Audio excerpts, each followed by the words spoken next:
The following gaming review and / or tips video scope may contain spoilers.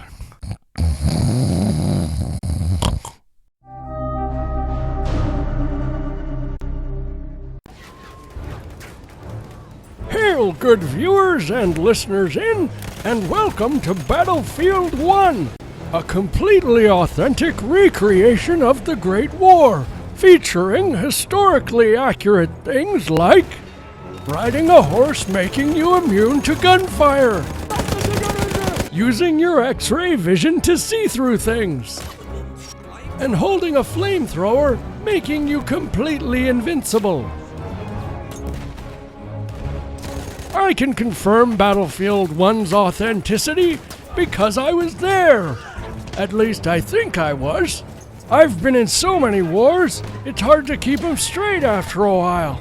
Hang on, let me ask my mail-order wife. She handles the record keeping. Hey, Ping Pong! 咩啊？ Where's my war journal? 你阻住我睇電視啊！你個死白公賣菠蘿，打死你！打死你！打！ You crazy bitch! Oh no, she fell down. Anyway, where was I? Yes, one of the biggest discussion points about this game was historical accuracy, and more specifically, the prominence of the black characters. Some ignorant folk are under the impression there were no colored soldiers in the First World War, but they're wrong. I skipped out on many a patrol with colored brothers in arms, so I was happy to hear the main character in Battlefield 1 is a black fellow. It's high time that a game gave credit to... Wait. What? Wasn't he... Oh. Alright, well I guess this is the chap we'll be playing as then. Well, as I was saying, Hey... What's going on here? I thought that... Okay, well, let's try this again then. What the fuck is going on here? Oh, what the fuck? That's it.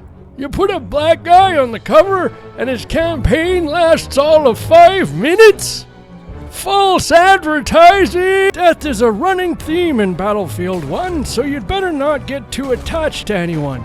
That's easier said than done, though, as the writers do an admirable job of making you care about each of the many characters, especially considering the short amount of time you spend with some of them.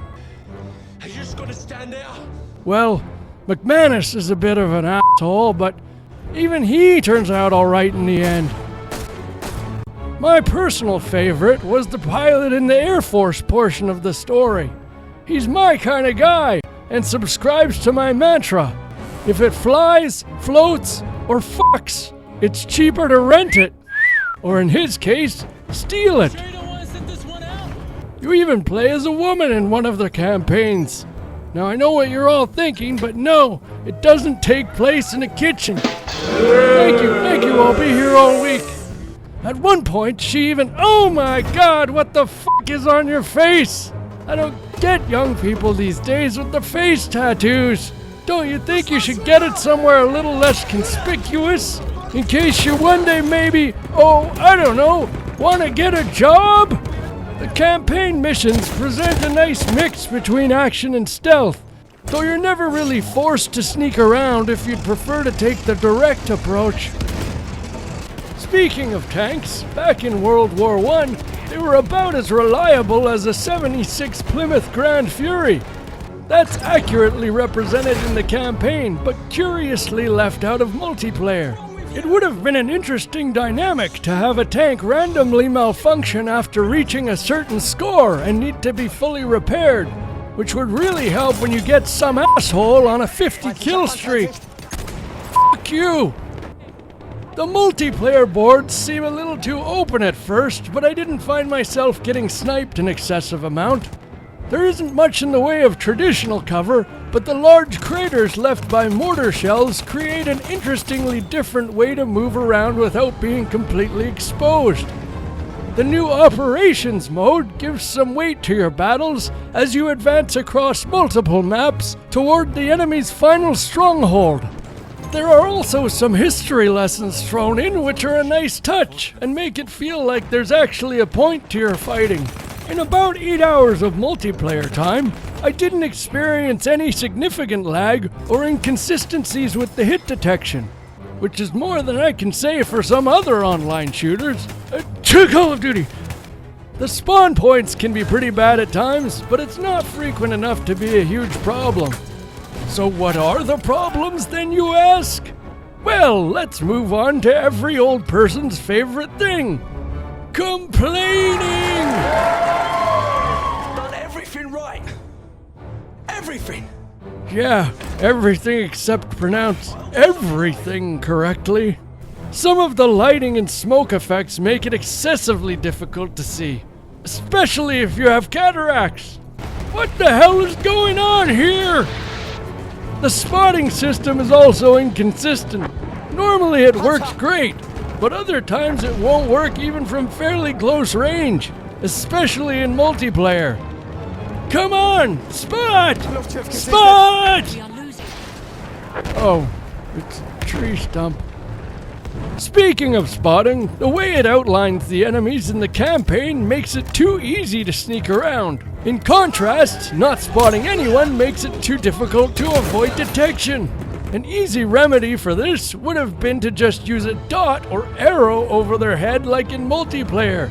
That way you wouldn't know which direction they were looking without actually having eyes on them. The dialogue in the campaign can be inconsistent at times, which takes you out of the moment and ruins the otherwise excellent job DICE does in making you feel like you're really there. Some lines sound less like a 1918 soldier and more like a 2016 game developer. Okay, I've got your back. I also encountered a few minor glitches, the most annoying of which were headshots not registering in the campaign, and one in multiplayer where my gun just wouldn't shoot. You prick! If anyone knows why my gun didn't shoot there, leave a message in my net space below. Like all DICE games, your biggest challenge isn't the opposing team, it's the fucking terrain! Why do they make the terrain so fucking OP?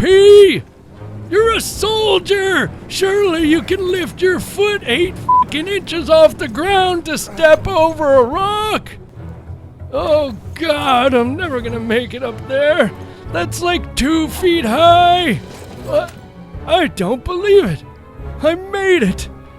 I made it! I'm the king of the world!